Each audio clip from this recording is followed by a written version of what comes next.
Jangan karena kita ada di kampung lalu merasa sudah pasti tidak bisa. Banyak mutiara-mutiara kampung sebenarnya yang hanya tersembunyi karena keadaan. Kalau Kajang sendiri, Ustaz, ini kan salah satu suku yang dikenal sangat eksklusif, Ya.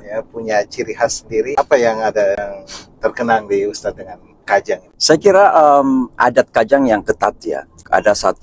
Tinggal satu kampung sekarang yang betul-betul terpelihara. Kalau masuk di tempat itu harus berpakaian hitam-hitam, tidak boleh memakai sandal karena atas nama menghormati alam. Dan suku Kajang ini sebenarnya dikenal sebagai penjaga hutan nomor 1 dunia.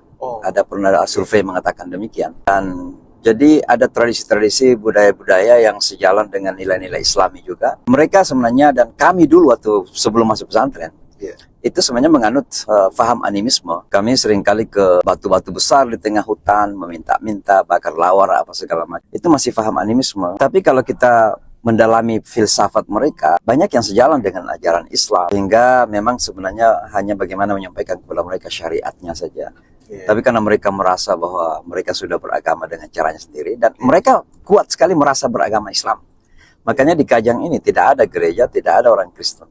Karena mereka keras dengan itu, bahwa kita Muslim tidak boleh ada yang masuk. Mungkin karena itu Ustaz hari ini berpakaian hitam-hitam. Ini secara kebetulan saja. Karena ini yang saya bawa dari kota New York, dan tadi subuh juga ceramah subuh dengan ini. Maka ini saja yang kita lanjutkan. Siap, Ustaz. Alhamdulillah. Tadi Ustaz sempat mengenang beberapa guru-guru mengaji Ustadz di kampung ini, Ustadz, ya. Sempat tadi ditunjukkan rumah beliau dan kenangan waktu belajar mengaji di sini. Mungkin Ustadz bisa cerita seperti apa kebersamaan pada waktu itu dengan jadi kami dulu belajar membaca abata, membaca huruf Arab dan Al-Quran sama beliau. Ada dua hal yang saya sangat ingat ya. Pertama, beliau tidak dibayar, tapi setiap kali kita datang mengaji kita bawa 1 jerigen air ya untuk menjadi wudhu bagi beliau. Dan kami betul-betul jangan dijadikan anak gitu. Seringkali kalau malam disuruh tidur di rumahnya, dan istrinya juga kayak ibu saya sendiri. Dan yang kedua adalah untuk memperlancar bacaan Quran. Dulu di sini itu kalau ada meninggal dunia kan baca Quran itu dari awal sampai akhir sampai khatam gitu. Dan ketika khataman perayaan baca barzanji itu, dan kita dihadiahi kepala kambing gitu. Nah, itu yang menjadi cita. Kita ikut baca Quran, dan kemudian pada akhirnya ketika puncaknya itu kita dikasih hadiah kue-kue atau kepala kambing. Dan itu yang menjadi motivasi untuk kita terus melatih diri untuk membaca Al-Quran. Dan itu berlanjut, Ustaz, ya, sampai Ustaz kemudian. Ya, sampai saya berlanjut sampai saya masuk pesantren. Kalau boleh tahu, Ustaz, ada pemicu pada waktu itu yang memantik akhirnya Ustaz mau keluar dari kampung dan bersekolah di pesantren? Sejujurnya tidak ada ya, karena kita tidak tahu juga apa itu pesantren. Ayah saya pun tidak tahu apa itu pesantren, tapi ada seorang keluarga dari kota namanya Pong Rashid itu yang kemudian datang ke Kajang ini dan mengusulkan kepada ayah saya agar anaknya yang seperti saya nakal ketika itu cocoknya dimasukkan ke sekolah ini yang namanya pesantren itu. Maka kami dibawa ke pesantren itu, tidak tahu apa itu pesantren dan lain sebagainya. Jadi ya alhamdulillah saya ikutin saja perjalanan hidup ini apa adanya, kayak ya ayunan gelombang kita ikutin, dan alhamdulillah sampai pada saat ini. Bang Rashid ini bukan Haji Rashid. Haji Rashid, itulah dia Haji Rashid itu. Yang beliau adalah menteri di Rumah Sakit Dadi dulu, Rumah Sakit Makassar ya. Saya sangat berbangga sebab saya dekat sekali dengan keluarga beliau. Alhamdulillah. Sudah menjadi bagian dari keluarga besar kita juga di. Iya, betul. Beliau dulu tinggal di Macini, Makassar, lalu pindah ke Mustikama memang. Setelah beliau kalau nggak salah pensiun. Alhamdulillah. Ya.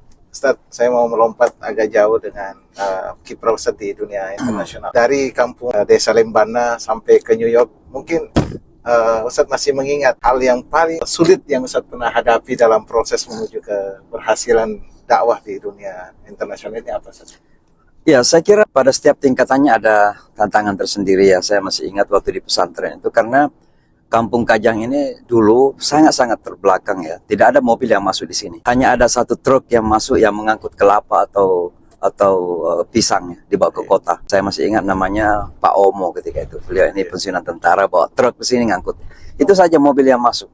Dan itu pun sering macet karena jalanan nggak ada seperti tanah liat. Jadi kalau hujan nggak bisa jalan mobilnya. Nah, jadi susah betul hidup ketika itu. Maka ketika saya di pesantren, untuk membayar biaya pesantren pun susah. Orang tua kan mau jual apa gitu. Ada kebun mau dijual, bagaimana untuk bisa. Akhirnya yang banyak membantu saya sebenarnya kakak saya yang sudah selesai kuliah, sekolah. Bukan kuliah, hanya di SMT, Sekolah Teknik NTK ya punya, dan akhirnya masuk kerja di listrik teknik ya. Beliau yang banyak bantu saya bayar bulanan di pesantren itu. Ini berat betul karena sering kali kita bertunggak. Tapi kemudian waktu mau ke Pakistan waktu itu, kan harus bayar tiket sendiri. Walaupun beasiswa, tapi saya waktu itu hampir juga tidak berangkat. Untung ada Ustadz Mansur Salim yang menggadaikan tanahnya itu, dan akhirnya kita bisa membeli tiket dan berangkat ke Pakistan. Ya, itu ya waktu masih di Indonesia, waktu masih di Jeddah juga, alhamdulillah Allah juga mudahkan, ada tantangan-tantangan, tapi kemudian hanya 2 tahun dan kita kemudian diberikan kesempatan berangkat ke kota New York, alhamdulillah.